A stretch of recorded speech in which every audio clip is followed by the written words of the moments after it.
نحمده ونصلي على رسوله الكريم أما بعد فأعوذ بالله من الشيطان الرجيم بسم الله الرحمن الرحيم قل هل يستوي الذين يعلمون والذين لا يعلمون সবাই দরুদ শরীফ পড়ি اللهم صل على محمد كلما ذكره الذاكرون كلما غفل عن ذكره الغافلون الحمد لله আজ 10ই জানুয়ারি 2025 পবিত্র জুমার দিন মাগরিবের পরে এশারের নামাজের পূর্বে নুরানি হিফজুল কোরআন ইসলামিক একাডেমি ও এতিমখানা মাদ্রাসা কর্তৃক আয়োজিত আজকের এই 2024 সালের বার্ষিক পরীক্ষার পুরস্কার বিতরণী হাফেজ ছাত্রের ক্যাশ প্রদান সবক অনুষ্ঠানে আজকের অনুষ্ঠানের সম্মানিত প্রধান অতিথি বাংলাদেশ সাইফুডসের সম্মানিত প্রতিষ্ঠাতা পরিচালক আলহাজ সাইফুর রহমান খান, আল্লাহ তাআলা ওনার হায়াতের ভিতরে বরকত দান করেন।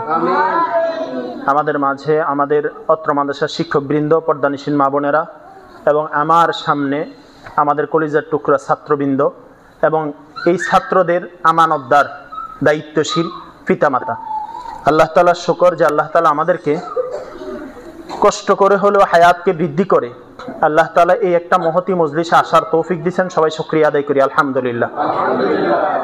আপনারা এখানে আসার পরে খুশি হয়েছেন না নারাজ হয়েছেন? কে কে খুশি হয়েছেন দেখি তো, হাত নামান। আমি আমার ছাত্রদেরকে বলছিলাম একটা চমৎকার কথা, যে তোমার আব্বার হাত ধরে বলি, আব্বা আমারও 2টা ঘন্টা দেন। কয়টা ঘন্টা কইছি? যে প্রতি আমাদের মাদ্রাসার অনুষ্ঠানটার জন্য অন্তত আমাকে 2 ঘন্টা দেন। তো আলহামদুলিল্লাহ, তবুও যেই পরিমাণ অভিভাবক উপস্থিত হওয়া দরকার সেই পরিমাণ অভিভাবক উপস্থিত হয় না, হতে পারে না। সেটা হয়তো আমাদের ব্যর্থতা, দুর্বলতা, অন্যথায় হয়তো অভিভাবকের ব্যস্ততা অথবা অসচেতনতা, অসতর্কতা। তো মা বোনেরাও যারা আসছেন, আপনাদেরকে 2 জনেরকে যদি এক জায়গায় কবর দেয়, আমার মনে হয় ওইখানেও কথা কইবেন আপনারা। কি মনে হয়? ওইখান থেকে উঠিও কথা শুরু করবেন। আমরা ছোট থাকতে শুনতাম যে ছোট বাচ্চারা এত দুষ্টামি করে, এদেরকে মরার পরে তাল গাছের নিচে মাটি দেওয়ার লাগে যাতে তাল ফরি ফরি সোজা হয়। বিআরটিসি হুজুর কথা বলতেছে, কত গুরুত্বপূর্ণ কথা। তো আমরা ওইখান থেকেও কথা শোনা যাচ্ছে, শোনা না চাওয়া চাই। আর ওইখানে একটা গুরুত্বপূর্ণ মেহমানও আছেন আমাদের সাইফুর রহমান খান সাহেবের আহলিয়া আসছেন, ওইখানে বসে আছেন, উনি সিভিল বেশে আছেন, চিনবেন ওনাকে। তো আপনারা ওইখানে একজন সম্মানিত মেহমান আছেন, এখানেও আছেন। আর আজকের অনুষ্ঠানটাও গুরুত্বপূর্ণ।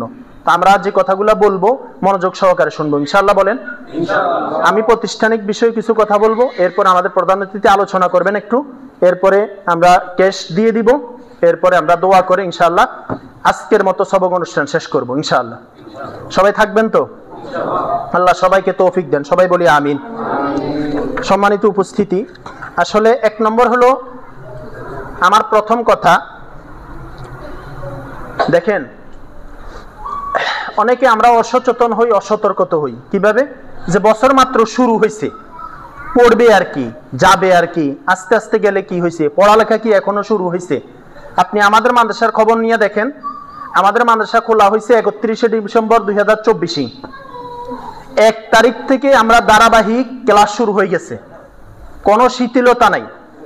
এবং প্রতিটা শিক্ষক 31 তারিখ সময় মতো উপস্থিত হয়েছে। আমি বাড়িতে ছিলাম, আমি 30 তারিখে চলে আসছি। কারণ মনে রাখতে হবে, ড্রাইভার যদি মাতাল হয়, বলেন কি বলছি, আর গাড়ি যতই লাক্সারি হয়, গাড়ি গন্তব্যে পৌঁছবে? বলেন না, দামি গাড়ি হলে হবে না, ড্রাইভার মজবুত লাগবে। আর যদি ড্রাইভার একটু মজবুত হয় আর গাড়ি যদি নর্মাল হয়, তবুও গাড়ি গন্তব্যে পৌঁছবে। তো এই জন্য ছাত্র যতই ভালো হোক, যদি অভিভাবক অসচেতন হয়, এই ছাত্র মানুষ করা বড় কঠিন বর্তমান প্রেক্ষাপটে। এখন আমরা যে কথা যুক্তি দেই মা বাবা হিসেবে, কি যুক্তি?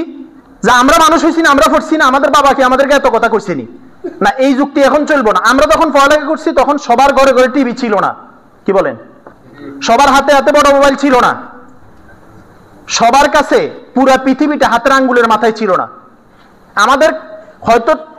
আমাদের মাথায় ছিল হয়তো লেখাপড়া, নাহলে ক্যারাম বোর্ড খেলা, ছক্কা খেলা, ক্রিকেট খেলা, ফুটবল খেলা, সারা খেলা, 6 গুটি খেলা, তাই না?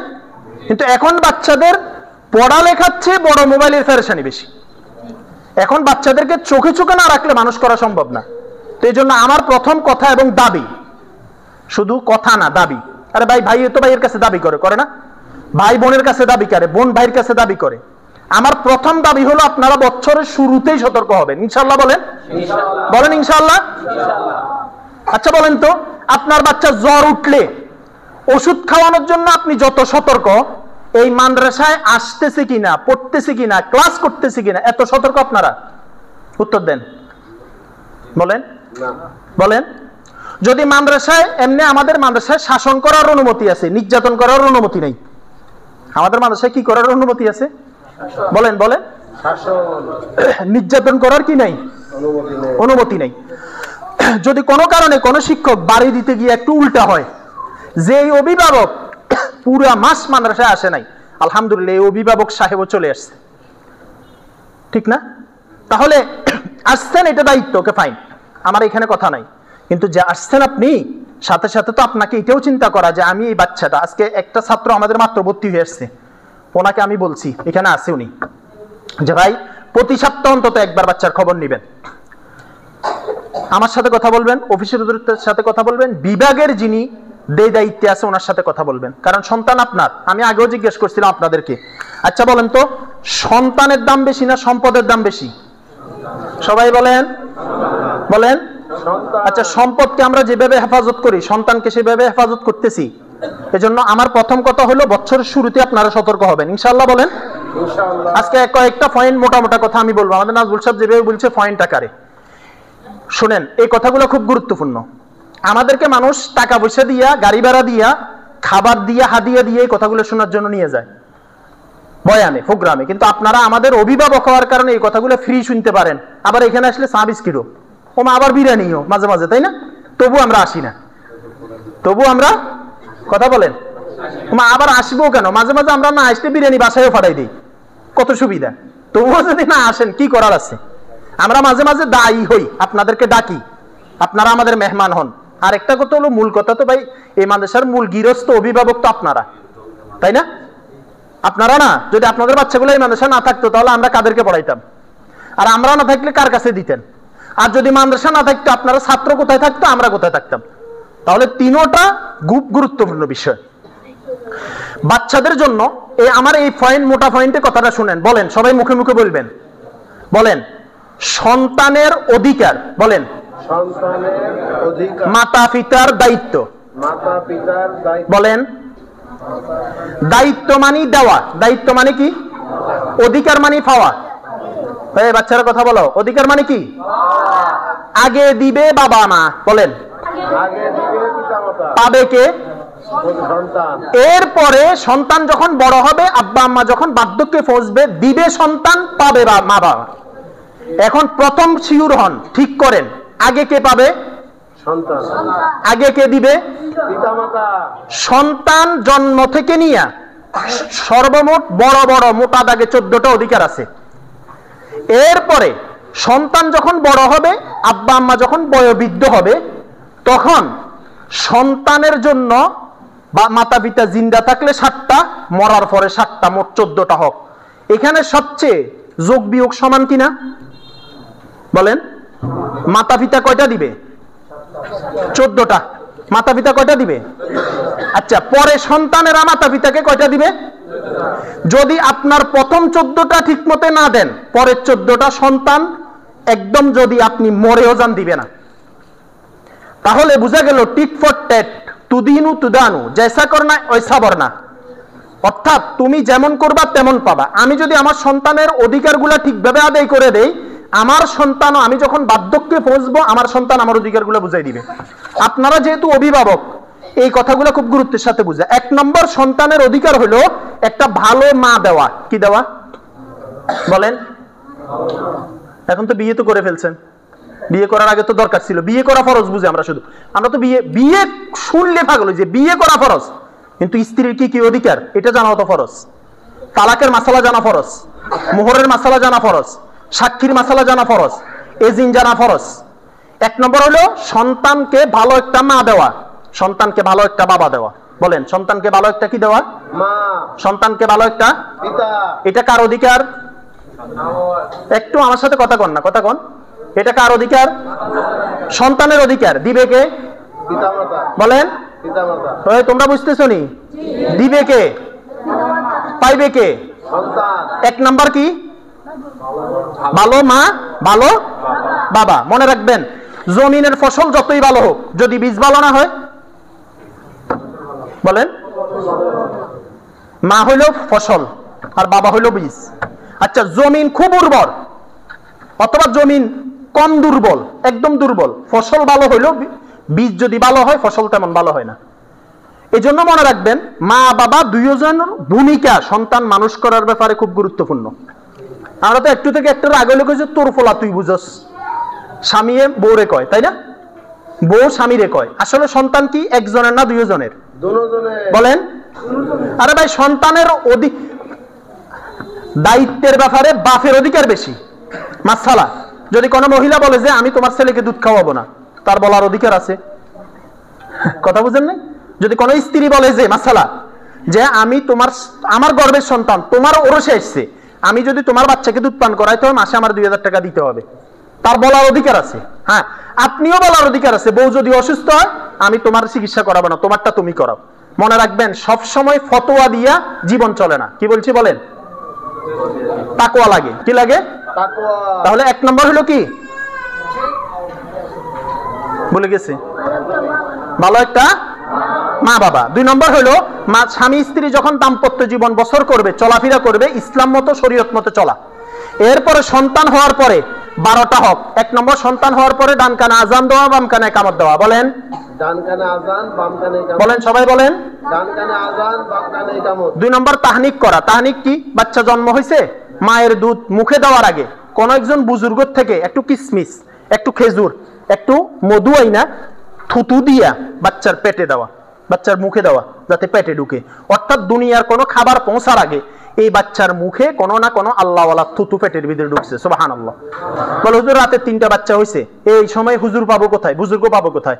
দাদা আছে না, নানা আছে না, বাবা আছে না, মা আছে না? এরাও তো নামাজ পড়ে, এদের একটু থুতু খেজুর দিয়ে ব্যবস্থা করে দেওয়া। ঠিক আছে না ইনশাআল্লাহ? 3 নাম্বার, বাচ্চা হওয়ার পরে মাতা পিতাকে মারহাবা বলা, স্বাগতম, শুভেচ্ছা, ওয়েলকাম জানানো। 4 নাম্বার হলো আকিকা করা। বলেন, কি করা? যদি তৌফিক থাকে, ছেলে হইলে 2টা খাসি, মেয়ে হইলে 1টা। যদি গরিব হয়, তৌফিক না থাকে, ছেলে হইলে 1টা, মেয়ে হইলে 1টা। আকিকার জন্য যত শর্ত, কোরবানির খাসির জন্য তত শর্ত।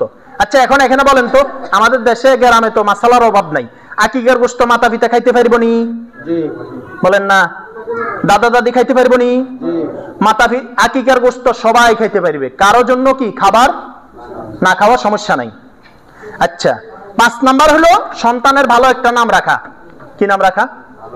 যেমন অনেকে নাম রাখে আফত, বিফত, সংকেত, সম্রাট, মিষ্টি, চিনি, দধি, রসমালাই, যা আছে সব রাখতেছে না। নাম রাখার সময় আহাব্বুল আসমা ইলাল্লাহ আব্দুল্লাহ আব্দুর রহমান, আল্লাহর নিকট সবচেয়ে সুন্দর নাম হলো আব্দুল্লাহ আর কি? আব্দুর রহমান। সাহাবায়ে কেরামের নামের সাথে মিল রাখা, পুরুষ মহিলা সাহাবীর নাম সাথে মিল রাখা, নবীদের নামের সাথে মিলাইয়া কি রাখা? হুজুর ছেলের নাম কি? হুজুর ছেলের নাম হলো মনে করেন আকাশ, আসল নাম কি? আব্দুল্লাহ। আচ্ছা, এখন আকাশ বেশি প্রচারিত হয় না আব্দুল্লাহ বেশি প্রচারিত হয়? আচ্ছা, দোকানে যাওয়ার সময় কি 1 নম্বর মাল খোঁজে না 2 নম্বর মাল খোঁজে? তা আল্লাহর নামের বেলায় 2 নম্বর শিখবে না 1 নম্বর শিখবে? আচ্ছা, কিয়ামতের মাঝে যদি আল্লাহ বলে যে বাতাসের ছেলে আকাশ কোথায়, এটা বেশি সুন্দর হবে না আব্দুল্লাহ ছেলে আব্দুর রহমান কোথায় ডাক দিলে বেশি সুন্দর হবে? বলেন। এই জন্য নাম রাখার সময় ইসলামিক নাম রাখা, মনে থাকবে তো ইনশাআল্লাহ? এরপরে 6 নম্বর হলো ইমানি তরবিয়ত দেওয়া, বাচ্চাকে কি দেওয়া? ইমানি শিক্ষা দেওয়া।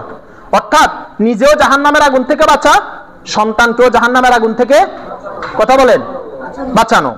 আচ্ছা, এরপরে সন্তানের বয়স যখন 7 বছর হবে তাকে নামাজের আদেশ করা। কিসের আদেশ? সবাই বলেন, আবার বলেন। 70 বছরের বাপে নামাজ পড়ে না, তো 7 বছরের বাচ্চারা নামাজের কথা কিভাবে বলবে? 7 বছরের সময় বাচ্চাকে নামাজের আদেশ করতে হলে আপনি এই বাচ্চাকে 7 বছর আগে 5 বছরের সময় নুরানিতে দিতে হবে। 5, 6, 7 এই 3 বছরে সে নুরানিতে সূরা ইয়াসিন, সূরা রহমান, সূরা ওয়াকিয়া, সূরা মুলুক, আয়াতুল কুরসি, সূরা হাশর শেষ 3 আয়াত, দোয়া কুনুত, দোয়া মাসুরা, দুরূদ শরীফ, নামাজ ভাঙার কারণ, 2 রাকাত নামাজে 60টি মাসালা সব কিছু শিখতে পারবে। মনে থাকবে তো ইনশাআল্লাহ? ইনশাআল্লাহ। আচ্ছা, তাহলে আমাদের বাচ্চারা এখানে পড়তেছে, আলহামদুলিল্লাহ। বলেন না আলহামদুলিল্লাহ। আলহামদুলিল্লাহ। আচ্ছা, যাদের বাচ্চারা এদিক সেদিক ঘোরাফেরা করতেছে, এখনো ভর্তি করে নাই, আপনারা চাইলে বাচ্চাগুলোকে একটু মোটিভাই করে মাদ্রাসা আনি দিতে পারেন না? অবশ্যই। কথা বলেন। অবশ্যই। আচ্ছা, আনি দেওয়ার পরে আপনারা কেউ কোনো টাকা দিল না, আমার হাবা দিল না, সুসংবাদ দিল না, ওয়েলকাম বললো না, কিন্তু বিনিময় কি আল্লাহ থেকে নেওয়ার সুযোগ আছে না নাই? আছে। কথা বলেন, আছে কিনা? আছে। এজন্য আমরা চেষ্টা করবো ইনশাআল্লাহ। বলেন ইনশাআল্লাহ। আচ্ছা, বাচ্চার শিক্ষা দীক্ষার ব্যাপারে খেয়াল রাখা। বলেন, বাচ্চার শিক্ষা দীক্ষার ব্যাপারে কি রাখা? দেখেন, ইউসুফ আলাইহিস সালামের সাথে ইয়াকুব আলাইহিস সালামের সাথে বাপ ছেলের ভিতরে 40 বছর পরে দেখা হয়েছে। কত বছর? কথা বলেন। তাফসীরে কিতাবে লেখা আছে 40 বছর পরে দেখা হওয়ার পরে বাপ কানতে কানতে কানতে কানতে অন্ধ হয়ে গেছে।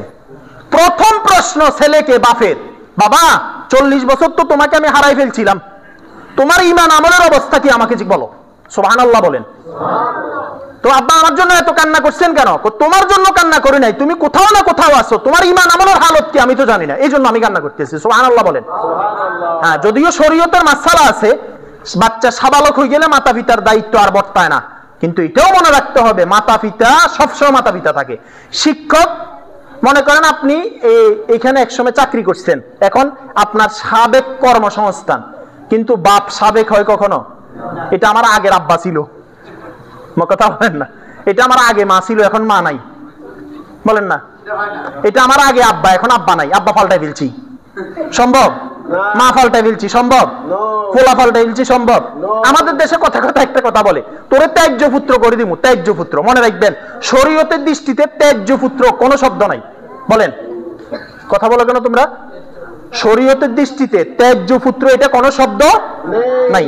আচ্ছা, তাহলে বাচ্চাকে শিক্ষার তাওহীদে খালেস শিক্ষা দেওয়া, একত্ববাদ, আল্লাহর একত্ববাদের শিক্ষা দেওয়া, কোরআনী শিক্ষা দেওয়া, ফরজে আইন কোর্স শিক্ষা দেওয়া। ফরজে আইন মানে নামাজের ফরজ শিক্ষা, যাকাতের ফরজ শিক্ষা, হজের ফরজ শিক্ষা, পর্দার ফরজ শিক্ষা, পাক নাফাকের মাসালা শিক্ষা, গোসলের ফরজ শিক্ষা, এগুলাকে ফরজে আইন কোর্স বলে। এটা শিক্ষা করা কি ফরজ, আর এই ফরজ শিক্ষা দেওয়া মাতার উপরে কি দায়িত্ব? সন্তানের দায়িত্ব না অধিকার? অধিকার। আচ্ছা, এরপরে সন্তানের ব্যাপারে ইনসাফ করা, সমতা করা। সমতা, অনেক সময় দেখা যায় যে সন্তান একটারে বেশি দিয়ে দেয় সম্পত্তি, আর একটারে কম দিয়ে দেয়। সন্তান একটারে বেশি ভালোবাসে, আর একটারে কম ভালোবাসে। ছেলের বউ একটারে জান পরান, আর একটারে 2 চোখও দেখতে পারে না, এগুলো জুলুম। এগুলো কি? বলেন না বলেন। আমার একটা কথা আছে, আমাদের দেশে মহিলার শত্রু মহিলা। বলেন, মহিলার শত্রু কথা বলেন। আচ্ছা, ছেলের বউরে কে জ্বালায়? শ্বশুরও বেশি জ্বালায় না শাশুড়ি বেশি জ্বালায়? কথা বলেন না কেন? তাহলে শাশুড়ি কি পুরুষ না নারী? বলেন না। আবার অনেক শাশুড়ি আছে আলহামদুলিল্লাহ মায়ের মতো। যদি প্রত্যেক শাশুড়ি মনে করে যে আমার ছেলে বিয়ে করে আনছে, আমার মেয়েটা অন্য জায়গায় বিয়ে দিছি, এই ছেলের বউটা আমার মেয়ে, আর যদি প্রত্যেক পুত্রবধূ মনে করে এটা আমার মা রাখি, আমি আর একটা মায়ের কাছে আসছি, যদি শাশুড়িকে মায়ের মতো মনে করে, আর শাশুড়ি যদি ছেলের বউটাকে, বলেন না, তাহলে ঘরে জামিলা হবে? কথা বলেন, হবে? হবে না। এই জন্য সমতা রক্ষা করা, কি রাখা? সন্তানের ভিতরে কি রাখা? সমতা রক্ষা করা। এরপরে আরেকটা গুরুত্বপূর্ণ বিষয়, বিয়ের বয়স হলে সন্তানকে বিয়ে দিয়ে দেওয়া। বলেন বলেন। এখন নিজের পায়ে দাঁড়ায় নেই। মনে রাখবেন, হাদিসে আছে সন্তান সাবালক হওয়ার পরে যদি কোনো গুনাহের সাথে জড়িত হয়, ছেলে হোক মেয়ে হোক, এই গুনাহের ভার মাতা পিতার উপরে আসবে। বলেন, কার উপরে আসবে? বলেন, কার উপরে আসবে? মাতা পিতার উপরে আসবে। এটা দায়ভার এড়ানোর কোনো সুযোগ, কথা বলেন, নাই। আল্লাহ হেফাজত করুক, বলেন আমিন। আচ্ছা, এরপরে হলো সন্তানকে বিয়ে করানোর ব্যাপারে উত্তম দেখে বিয়ে করানো, নাচনেওয়ালি, সুন্দর দেখে পাগল না হয়ে যাওয়া। বিয়ে করার জন্য 4টা মূলনীতি আছে। সম্পদ দেখে বিয়ে করানো, বলেন, সুন্দর দেখে বিয়ে করানো, বংশ দেখে বিয়ে করানো, এরপরে দিন দার বুঝদার দেখে বিয়ে করানো। যদি সুন্দর কম হয়, বংশ কম হয়, এরপরে টাকা পয়সা কম হয়, যদি দিনদার বুঝদার হয়, সেখানে সম্পর্ক করা। সেখানে শান্তি দেওয়ার মালিক কে? আল্লাহ। মনে রাখবেন, রূপের অনেক সময় রূপ না সূর্যের কিরণ, রূপের মতো। আমরা অনেক সময় রূপের পাগল হয়ে যাই। এই রূপ অনেক সময় চোখকে জলছায়া দেয়, এই রূপ বরবাদির কারণ হয়। কথা কি বুঝতে পারছি? এজন্য দিনদার হইয়া যদি রূপবতী হয় সমস্যা নাই, দিনদার হইয়া যদি টাকাওয়ালা হয় সমস্যা নাই, দিনদার হইয়া যদি বংশওয়ালা হয় তাহলে কি নাই? কথা বলেন, সমস্যা নাই। এটা খেয়াল রাখা। আচ্ছা, এরপরে সন্তানের খোরপোশ দেওয়া। সন্তানের কি দেওয়া? বলেন, খোরপোশ দেওয়া, পোশাক, ওষুধ, চিকিৎসার ব্যবস্থা করা। আচ্ছা, আরেকটা বিষয় হলো সন্তানের জন্য, এটা গুরুত্বপূর্ণ বিষয়, 14 নম্বরটা শেষ। 14 নম্বরটা হলো সন্তানকে কোনো বদদোয়া না করা। কি কইছি কোন? আবার বলেন। এখানে কোন বাপটা আছেন সন্তানকে গালি দেন নাই? হাত উঠান তো। যদি আমার সন্তানকে আমি কোনোদিন গালি দেই নাই, আমার সন্তানকে আমি কোনোদিন গজবেরে দেই নাই। আচ্ছা, বাকিরা আছি, আমিও আছি, কথার কথা। মনে করেন এখন থেকে তো হিম্মত করা যায়, আমি ভবিষ্যতে আমার সন্তানকে কখনো গালি দিব না। বলেন, আমি আমার সন্তানকে বদদোয়া দিব না। বলেন, বদদোয়া দিব না। বলেন, হাত উঠান, হাত উঠান, সবাই উঠান, বলেন। আচ্ছা, বদদোয়া দেন। বদদোয়া দিবেনটা কিভাবে? বদদোয়া দিবেন এইভাবে, তুই যেহেতু আমার এত জ্বালানি জ্বালারে, আল্লাহ তোর মানুষের মোহতামিম বানাই দাও। কথা বুঝেন নাই? তুই যেহেতু আমার এত জ্বালানি জ্বালাইতেছিস, আল্লাহ তোর ইমাম সাহেব বানাই দেখ। তুই যেহেতু আমার এত জ্বালানি জ্বালাইতেছিস, তোরে আল্লাহ সাইফুর রহমান খান বানাই দেখ।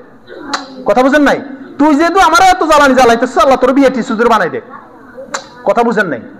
আমরা কই না বদমাইশ, বদমাইশ না বলে বলা উচিত নেক বক্ত, বদবক্ত, তুই হতভাগা না বলে সৌভাগ্যবান বলা। আমি এই ঘটনা মনে আপনাদেরকে আরো শুনাইছি। খানায় কাবার একজন অনারবি ইমাম ছিলেন, যিনি খানায় কাবার তারাবির নামাজ পড়াইছেন। ওনাকে বলা হলো যে, আচ্ছা খানায় কাবা তো অনারবি কোনো ইমাম নেয় না, আপনাকে কেন নিল? আমার মায়ের বদদোয়ার কারণে আমি ইমাম হয়ে গেছি। কেমনে? আমি যখনই দুষ্টামি করতাম, আমার মা বলতো আল্লাহ তোরে খানায় কাবার ইমাম বানাই দেখ। সুবহানাল্লাহ বলেন, বলেন সুবহানাল্লাহ বলেন। মা বাপের দোয়া সবচেয়ে বড় দোয়া। বলেন, মা বাপের দোয়া সবচেয়ে বড় দোয়া। এই জন্য সন্তানকে কখন আমরা বদদোয়া দিব না, সন্তানকে আদরও করব, শাসনও করব। বলেন, আদরও করব, শাসনও করব। শাসন করতে গিয়ে যেন বদদোয়া না দিই। ঠিক আছে না ইনশাআল্লাহ? আর মনে রাখবেন, আল্লামা তারেক জামিল তার কিতাবে লিখছে গুরুত্বপূর্ণ একটা কথা। সেটা কি?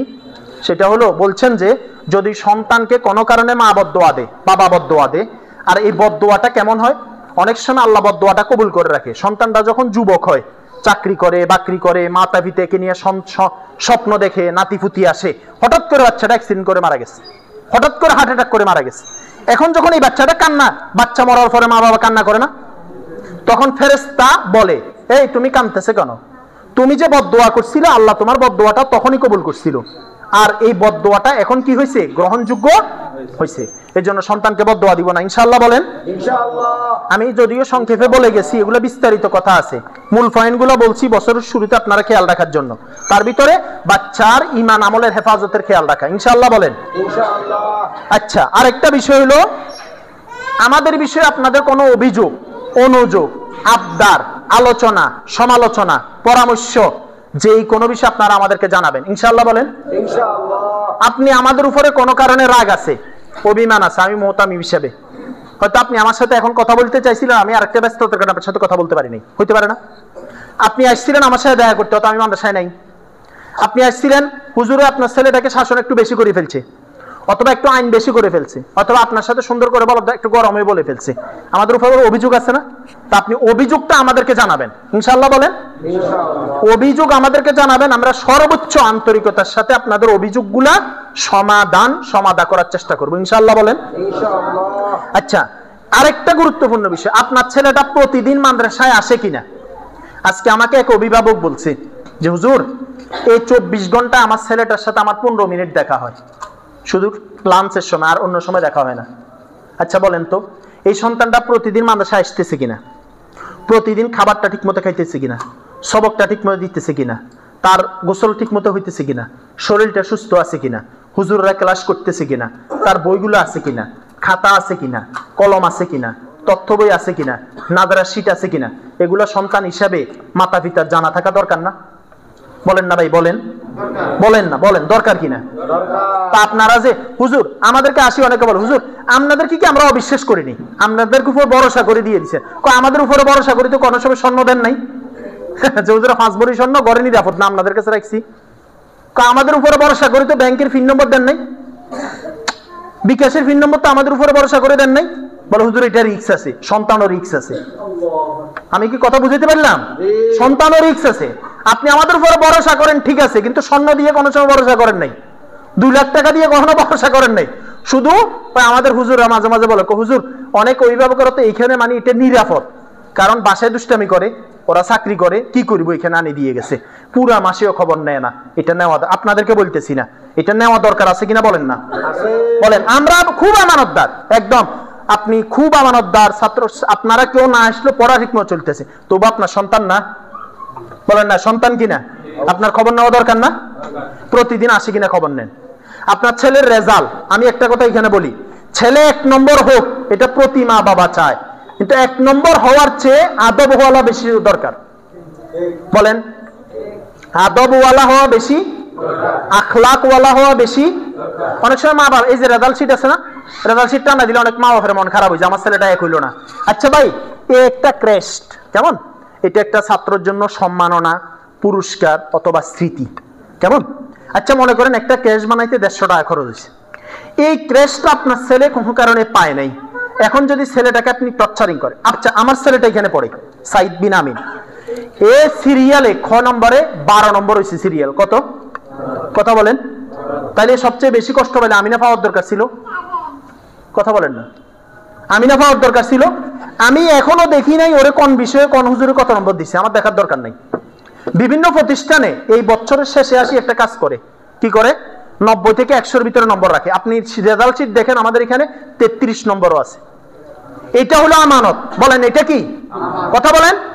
প্রত্যেক ছাত্ররে 80, 90, 100 দিয়ে দিলাম, মা বাপকে খুশি করলাম, তো লাভ কি হইলো, কথা কি বুঝাতে পারতেছি না আমি? আপনি বলবেন আর কি হুজুর অমুক জায়গাতে সবার রেজাল্ট ভালো, এটা আগে মিটিং করি বলি দে যে এর নিচে দিবেন না, আমার কথা কি বিশ্বাস হয়নি, কথা বলেন। আমরা আচ্ছা যে কলম দিয়ে ওরা নম্বর বাড়ায় এরকম কলম আমরা চিনি না, বলেন না, যে কলম দিয়ে ওরা নম্বর বাড়ায় এটা আমরা চিনি না, যে কাগজে নম্বর বসায় ওই কাগজ আমরা চিনি না, বলেন চিনি কিনা, তবু এটা আমানত। হ্যাঁ, শিক্ষকদেরকে এতটুকু বলছি বার্ষিক পরীক্ষা যাতে 33-এর নিচে নাম্বার না হয়। আমাদের এক ওস্তাদ ছিলেন, উনি যদি কোনো ছাত্র ফেল করতো 2 নম্বরের রহমত হিসেবে দিত, 3 নম্বর দয়া হিসেবে দিত, 5 নম্বর ভালোবাসা হিসেবে দিত, এইভাবে দিয়ে একটা ছাত্রকে পাস করাইতো, বলতো যে ছাত্র পাস করামু, ফেল করামু না। কিন্তু গড়ে 90, 80, 100 নম্বর দিয়ে দাও, এটা আমি অন্তত এটার পক্ষে, কথা বলেন। তো ছাত্র যত নম্বরে পাস করছে আলহামদুলিল্লাহ, বাকি ছেলেটার পড়াই আদ আছে কিনা, ভালো পড়তেছে কিনা, মাদ্রাসা আসা যাওয়া করতেছে কিনা, সুস্থ আছে কিনা, আগের চেয়ে আখলাক আদব ঠিক হয়েছে কিনা, এটা হলো মূল বিষয়। এটা হলো কি মনে থাকবে নি ভাই? আচ্ছা, আরেকটা বিষয়, আইপিএস নিয়ে আমরা কথা বলছিলাম তাই না? আইপিএস এই পর্যন্ত 18,300 টাকা আসছে, কথা বুঝতে পারছি। তো বাকি টাকাও আমাদের ব্যবস্থা হচ্ছে না, এই জন্য আমরা আইপিএস দিতে পারতেছি না। আপনারা যদি সব অভিভাবককে 1000 টাকা করে দিতে বলছিলাম। আমাদের সবচেয়ে বড় সমস্যা কি জানেন? অনেক সময় আমাদের মাদ্রাসায় এরকমও হয়, এই খরচ আসছে 1,50,000 টাকা, কিন্তু বেতন আসছে মোট এই 1,20,000, 30, 40, তাহলে আরো ঘাটতি থেকে যায়। আবার আমাদের মাদ্রাসায় আপনারা জানেন কিছু এতিম আছে যাদের মাও নাই বাবাও নাই, একদম 1 টাকাও খরচ দেয় না, তাদের চিকিৎসা, তাদের বিছানা, তাদের কাপড় চোপড়, ওষুধ পাতি সব আমরা মাদ্রাসা থেকে ব্যবস্থা করি। আবার এই মাদ্রাসায় এরকমও কেউ নাই 5-10,000 টাকা আনি দিয়ে দিল, যে প্রতি মাসে 20,000, 10,000 করে দিছে, এরকম কেউ নাই, কথা বুঝতে পারছি। আবার বিভিন্ন প্রতিষ্ঠান চতুর্দিকে হওয়ার কারণে আমাদের যে পরিমাণ ছাত্র হওয়া দরকার ওই পরিমাণ ছাত্রও নাই। তো আপনারা ইনশাআল্লাহ বেতনগুলো ক্লিয়ার করবেন ইনশাআল্লাহ, বলেন, এবং বেতনটা, সেশন ফিটা, বইয়ের টাকাগুলো এগুলো দেওয়ার সবসময় ঠিক করে রাখবেন ইনশাআল্লাহ। আচ্ছা, আর আরেকটা বিষয় তো আমি বলে চলে আসছি, আপনারা ভর্তির ব্যাপারে সহযোগিতা করবেন ইনশাআল্লাহ, বলেন। আপনার বাচ্চা যেমন হাফেজ হোক, আলেম হোক, এই ভাই আমার বলছে যে হুজুর আমি হাফেজের বাপ হতে চাই, কিভাবে হবো আমি জানি না। আমি বলছি আলহামদুলিল্লাহ, আপনার এই আগ্রহটা আমার ভালো লাগছে। তো আপনি নিজেও বাচ্চাকে মাদ্রাসায় আনবেন, দিবেন, অন্যদেরকেও বলবেন ইনশাআল্লাহ, বলেন। আচ্ছা, আমরা নুরানি বিভাগে নতুন করে একটা আইন করছি, এটা আগেও ছিল, সেটা হলো সকালবেলা আরবি সেট, বিকেলবেলা বাংলা অঙ্ক ইংরেজি। এবার আমরা নুরানিতে 2টা ইংরেজি বই দিছি, যার বাচ্চা কাঁদতেছে একটু উঠে নিয়ে গেলে একটু গুললে ভালো হবে। নুরানি বিভাগে এবার আমরা 2টা বই দিছি ইংরেজি, একটা হলো নুরানি বিভাগের বই, আর একটা হলো আজকে যিনি আমাদের প্রধান সাইফুর রহমান খানের ইংলিশ বইটা আমরা দিছি। উনি একটু কথা বলবে আমার পরে, দেখবেন ওনার মূল থিম যেটা, বাচ্চারা সহজে ইংলিশ বলতে পারবে ইনশাআল্লাহ। আচ্ছা, আরেকটা হলো আমরা এই একটা বিষয় আছে, দেখেন একটা মাদ্রাসা এত বড় প্রতিষ্ঠান তাই না, এটা শিল্প এলাকা, কোন একটা মেহমান আসলে এই মাদ্রাসায় বসাইতে পারি না, যদি রাত্রে থাকতে চায় থাকার ব্যবস্থা করতে পারি না, এটা একটা আফসোসের বিষয় না, কথা বলেন, আফসোসের বিষয় কিনা? একটা মাদ্রাসা শিল্প এলাকা, কেউ বিপদে পড়ে, কেউ সমস্যা পড়ে যদি আসে, থাকার ব্যবস্থা করা দরকার না, কথা বলেন, একটু খাবারের ব্যবস্থা করা দরকার না, বলেন না? তো আমরা ইনশাআল্লাহ চিন্তা করছি ওই যে আমাদের বড় রুমের এক পাশে করে ওখানে একটা খাট দিয়ে অথবা একটা চৌকি দিয়ে একটা পর্দা সিস্টেম করে একটা মেহমান খানা করবো ইনশাল্লাহ। এটা ভালো হবে না? কথা বলেন, ভালো হবে কিনা? ও একজন মেহমান আসলো, রাত্রে থাকতে চাইলো, তো রাখবো কোথায়? মনে করেন আমরা তো মাটিতে শুয়ে গেলাম যে কোনো, কিন্তু একটা মেহমানকে তো আর সেভাবে রাখা যায় না। তা আমরা ওইটাও চেষ্টা করতেছি ইনশাল্লাহ। আমি যে কথাগুলো আপনাদেরকে বললাম সব কথাগুলো কি আপনাদের বুঝে আসছে? বলেন, বুঝে আসছে?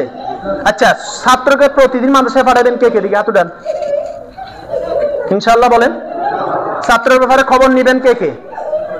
ছাত্রদের ভর্তির ব্যাপারে সাহায্য সহযোগিতা করবেন কে কে? বলেন ইনশাআল্লাহ। আর এই মাদ্রাসার জন্য আপনাদেরকে কখনো যদি আমরা টাকা পয়সা বিভিন্ন সময় সহযোগিতা চাই, আন্তরিকতার সাথে সহযোগিতা করবেন তো? বলেন ইনশাআল্লাহ। আল্লাহ তৌফিক দেন, বলেন আমিন।